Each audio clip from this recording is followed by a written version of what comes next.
if the fall of the Soviet Union left America without a competing superpower.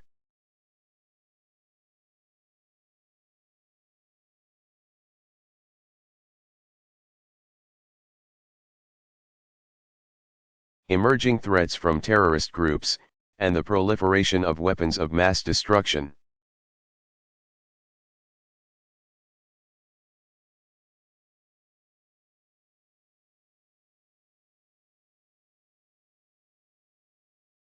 Placed new and in some ways more complicated demands on our intelligence agencies.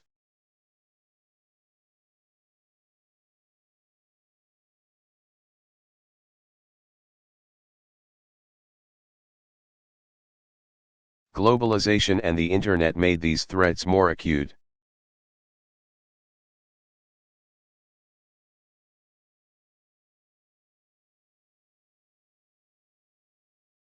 As technology erased borders and empowered individuals to project great violence, as well as great good.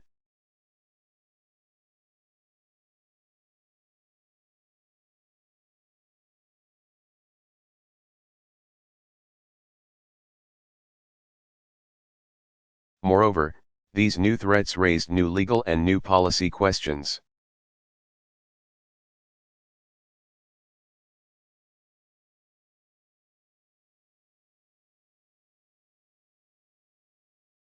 For while few doubted the legitimacy of spying on hostile states,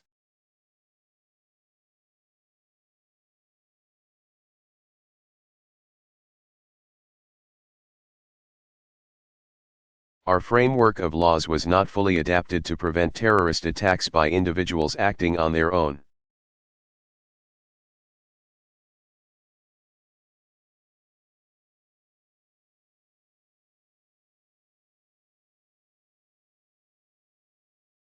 Or acting in small, ideologically driven groups on behalf of a foreign power.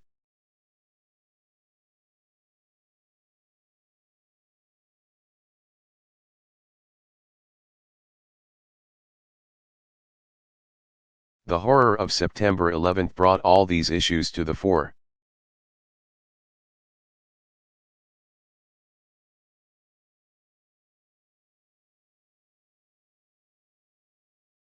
Across the political spectrum, Americans recognized that we had to adapt to a world in which a bomb could be built in a basement.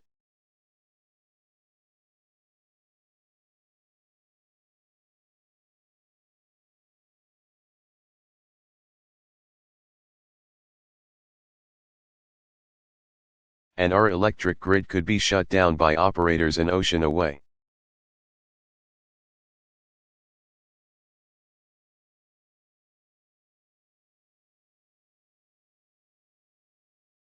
We were shaken by the signs we had missed leading up to the attacks, how the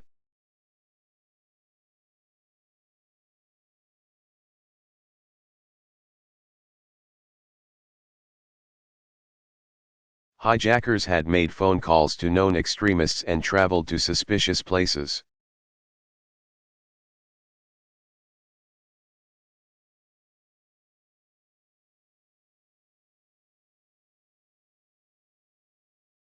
So we demanded that our intelligence community improve its capabilities.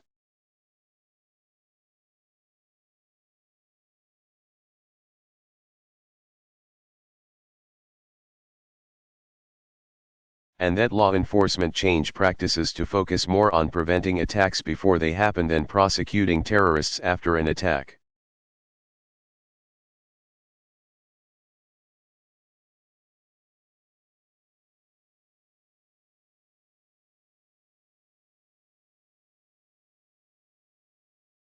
It is hard to overstate the transformation America's intelligence community had to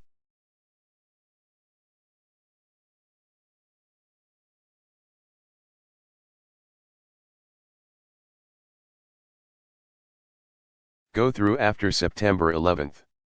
Our agencies suddenly needed to do far more than the traditional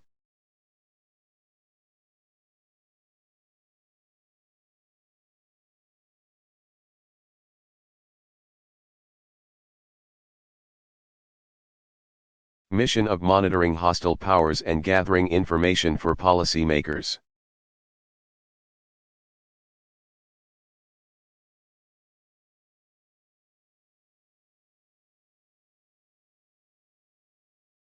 Instead, they were now asked to identify and target plotters in some of the most remote parts of the world.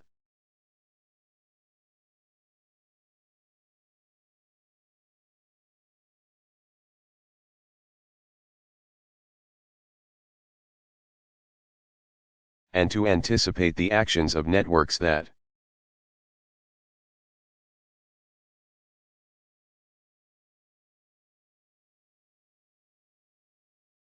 by their very nature, cannot be easily penetrated with spies or informants.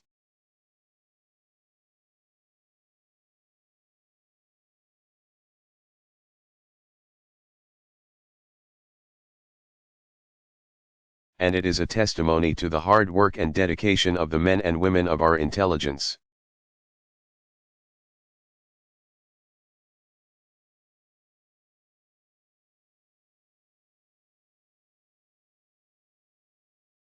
Community that over the past decade we've made enormous strides in fulfilling this mission.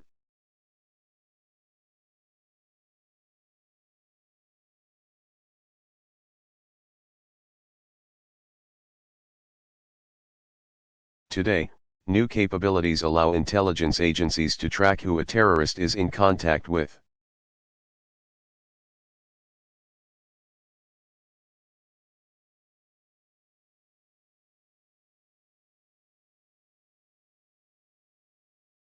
And follow the trail of his travel or his funding.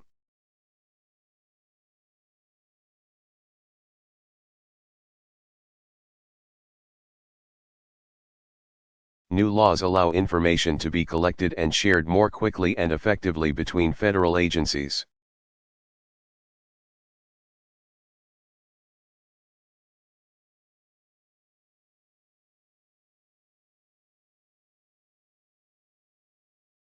And state and local law enforcement.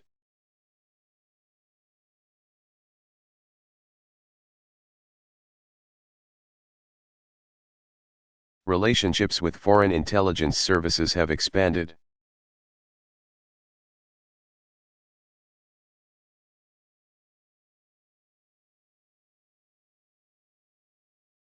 And our capacity to repel cyber attacks have been strengthened.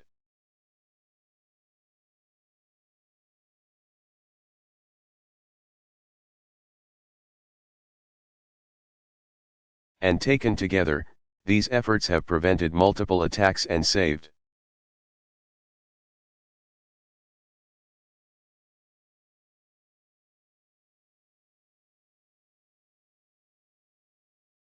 innocent lives not just here in the United States, but around the globe.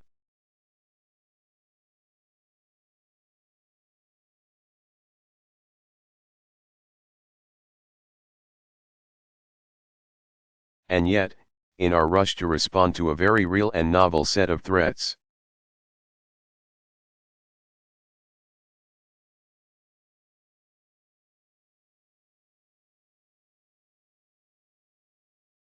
the risk of government overreach, the possibility that we lose some of our core liberties in pursuit of security also became more pronounced.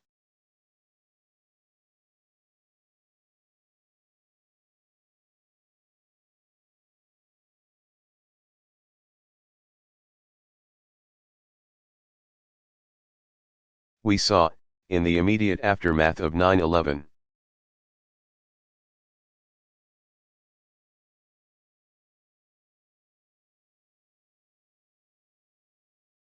our government engaged in enhanced interrogation techniques that contradicted our values.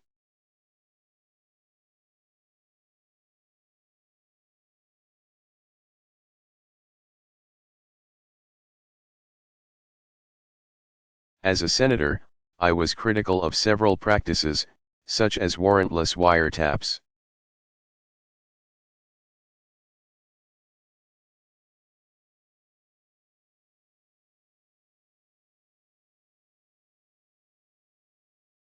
And all too often new authorities were instituted without adequate public debate.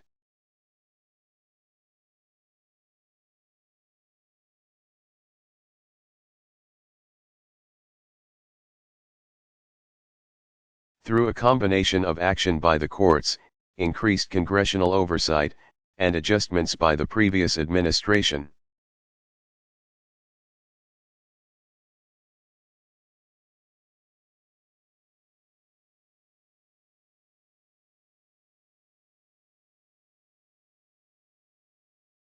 Some of the worst excesses that emerged after September 11 were curbed by the time I took office.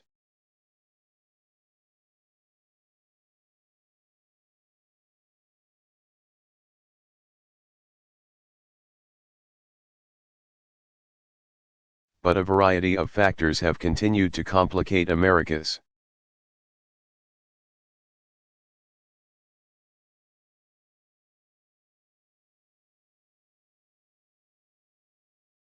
efforts to both defend our nation and uphold our civil liberties.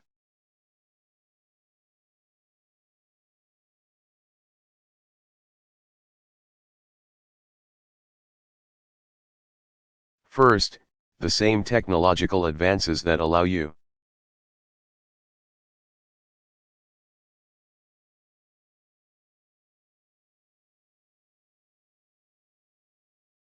intelligence agencies to pinpoint an Al-Qaeda cell in Yemen or an email between two terrorists.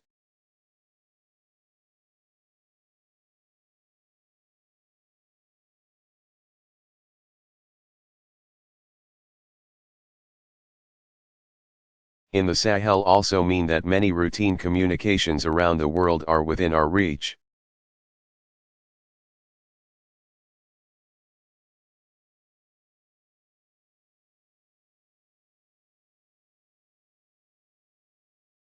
And at a time when more and more of our lives are digital, that prospect is disquieting for all of us.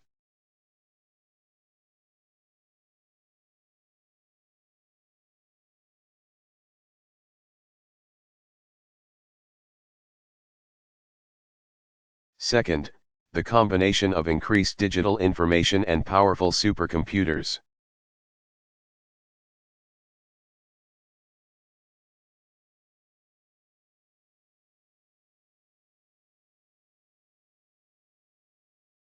Offers intelligence agencies the possibility of sifting through massive amounts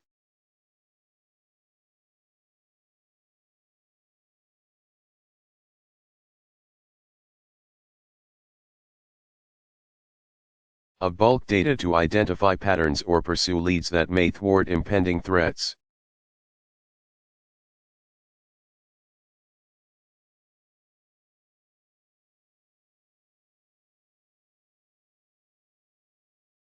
It's a powerful tool.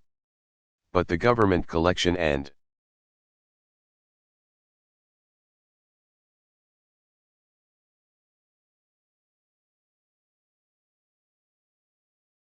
storage of such bulk data also creates a potential for abuse.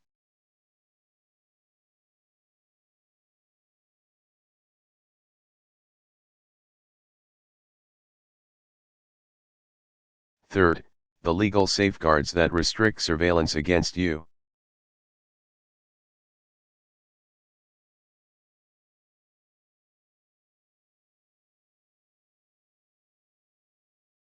As persons without a warrant do not apply to foreign persons overseas.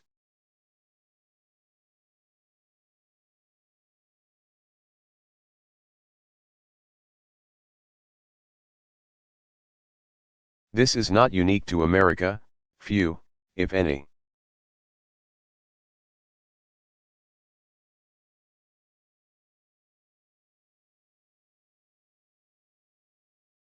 Spy agencies around the world constrain their activities beyond their own borders.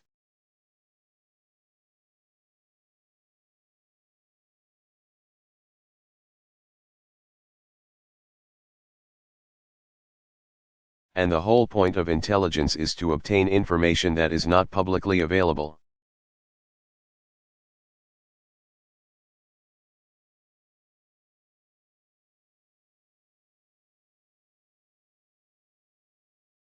But America's capabilities are unique.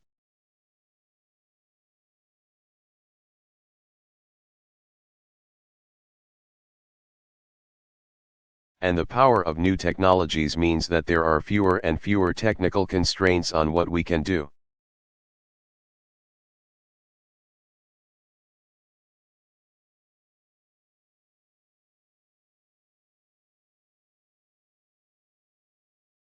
That places a special obligation on us to ask tough questions about what we should do.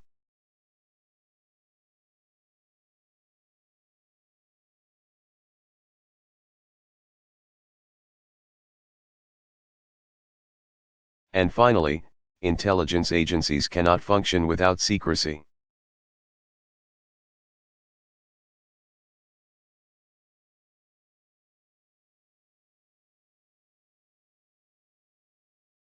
Which makes their work less subject to public debate.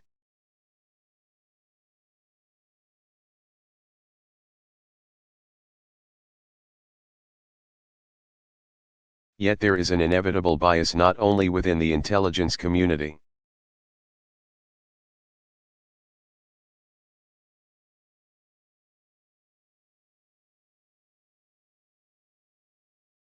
but among all of us who are responsible for national security, to collect more information about the world, not less.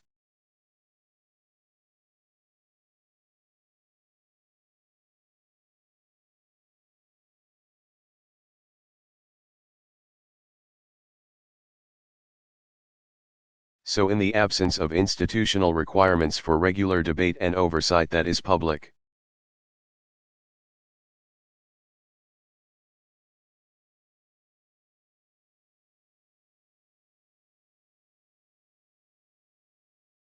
as well as private or classified, the danger of government overreach becomes more acute.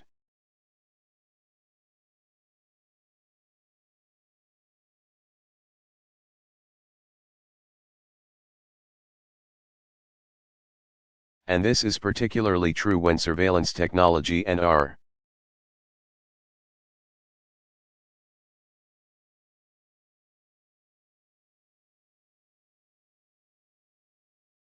reliance on digital information is evolving much faster than our laws.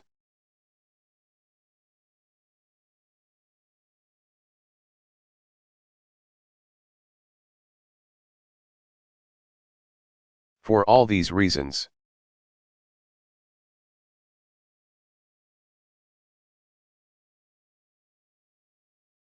I maintained a healthy skepticism toward our surveillance programs after I became president.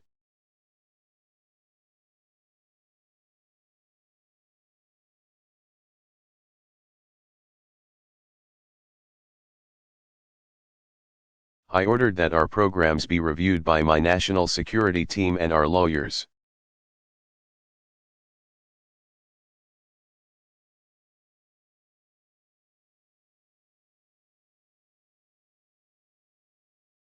And in some cases I ordered changes in how we did business.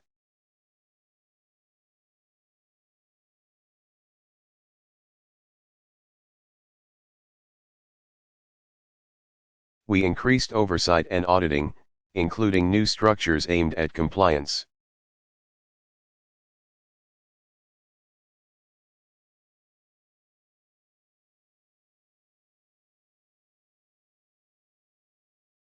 Improved rules were proposed by the government and approved by the Foreign Intelligence Surveillance Court.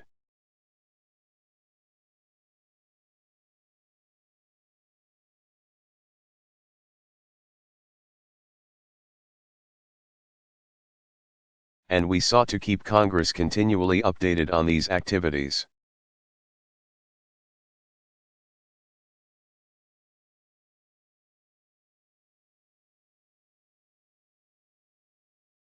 What I did not do is stop these programs wholesale, not only because I felt that they made us more secure,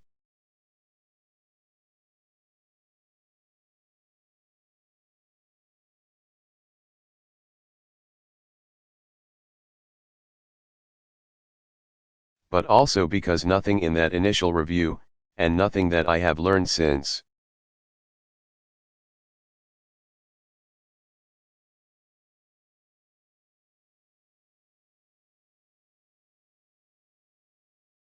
indicated that our intelligence community has sought to violate the law or is cavalier about the civil liberties of their fellow citizens.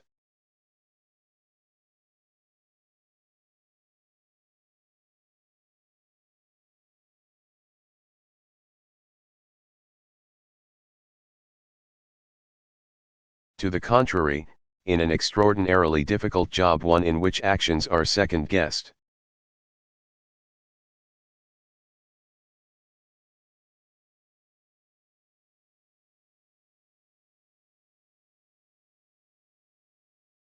Success is unreported, and failure can be catastrophic. The men and women of the intelligence community.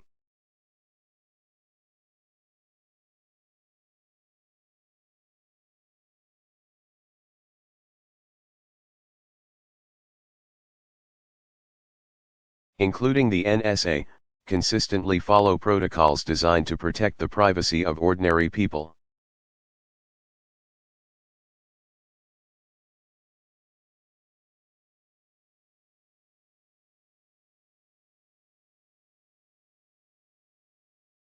They're not abusing authorities in order to listen to your private phone calls or read your emails.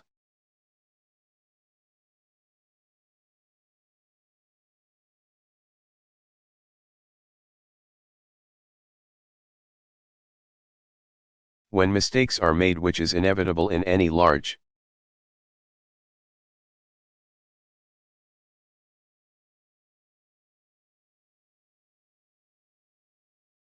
and complicated human enterprise, they correct those mistakes.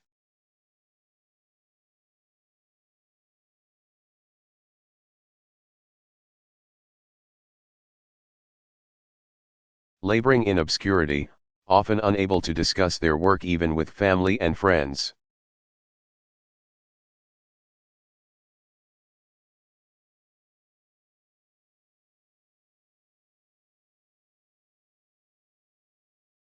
The men and women at the NSA know that if another 9/11 or massive cyber attack occurs,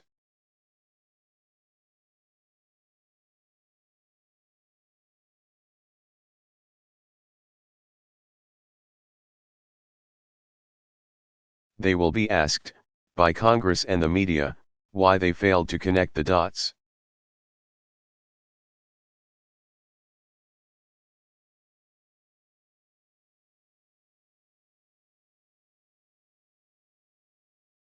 What sustains those who work at NSA and our other intelligence agencies through all these pressures is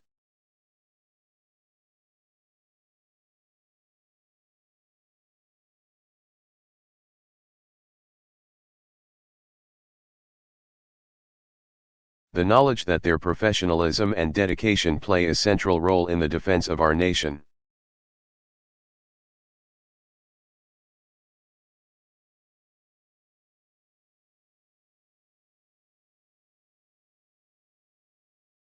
Now, to say that our intelligence community follows the law, and is staffed by patriots,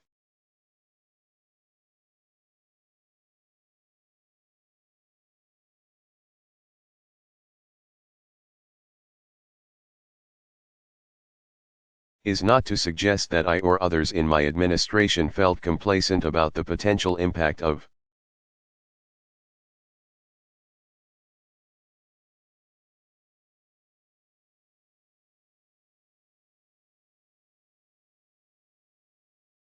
these programs. Those of us who hold office in America have a responsibility to our Constitution.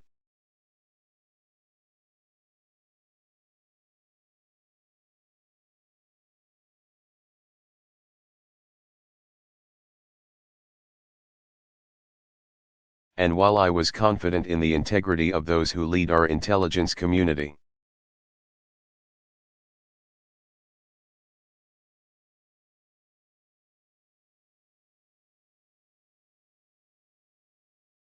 it was clear to me in observing our intelligence operations on a regular basis that changes in our technological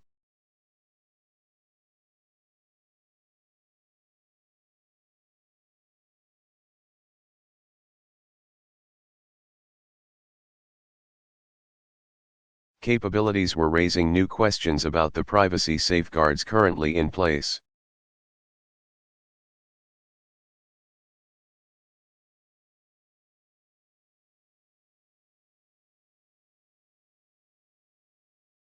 Moreover, after an extended review of our use of drones in the fight against terrorist networks,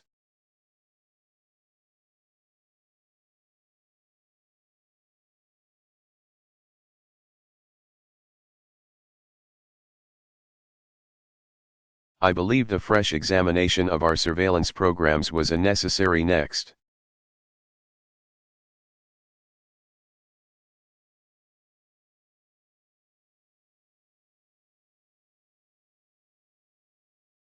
step in our effort to get off the open-ended war footing that we've maintained since 9/11.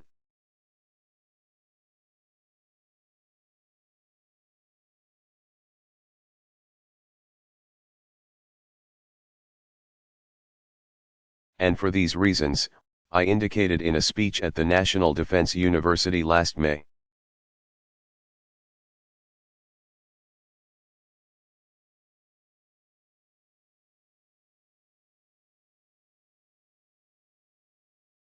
That we needed a more robust public discussion about the balance between security and liberty.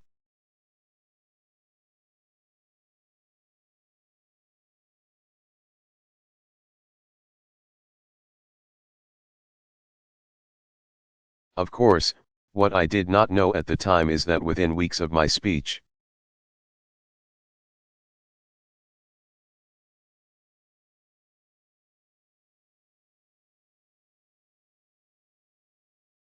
an avalanche of unauthorized disclosures would spark controversies at home and abroad that have continued to this day.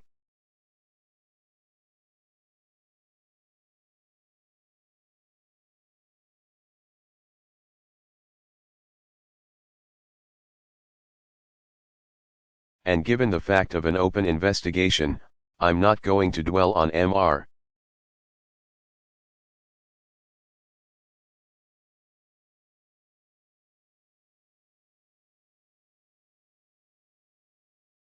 Snowden's actions or his motivations.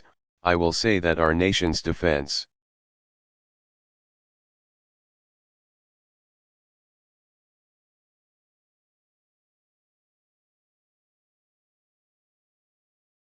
depends in part on the fidelity of those entrusted with our nation's secrets.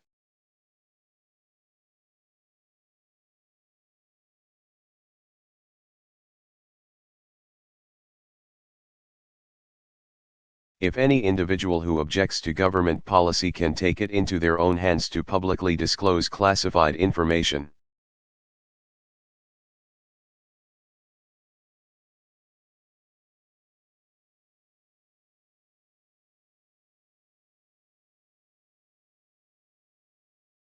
then we will not be able to keep our people safe, or conduct foreign policy.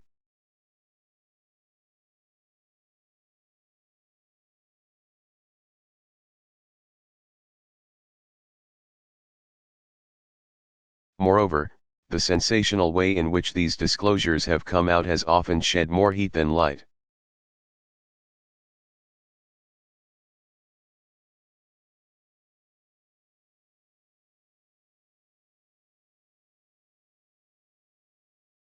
While revealing methods to our adversaries that could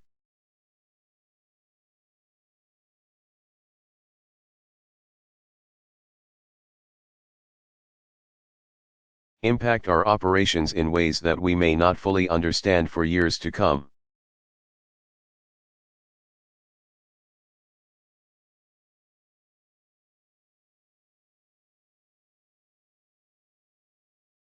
Regardless of how we got here, though, the task before us now is greater than simply repairing.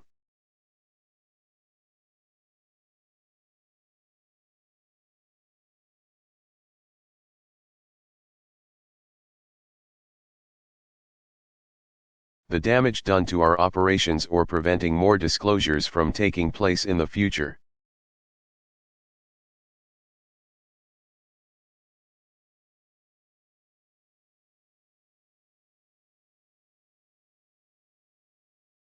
Instead, we have to make some important decisions about how to protect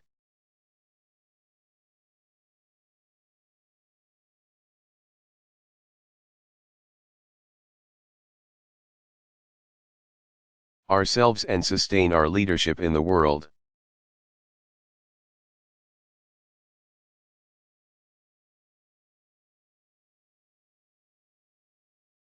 While upholding the civil liberties and privacy protections that our ideals and our Constitution require.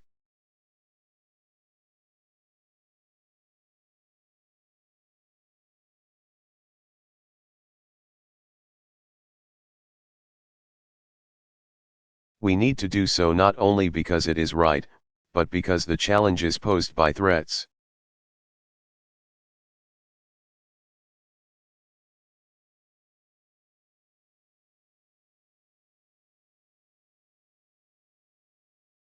like terrorism and proliferation and cyber attacks are not going away anytime soon.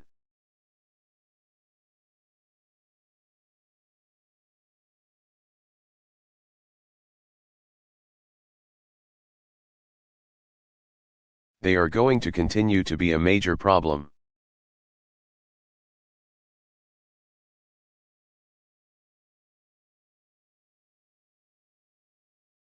And for our intelligence community to be effective over the long haul,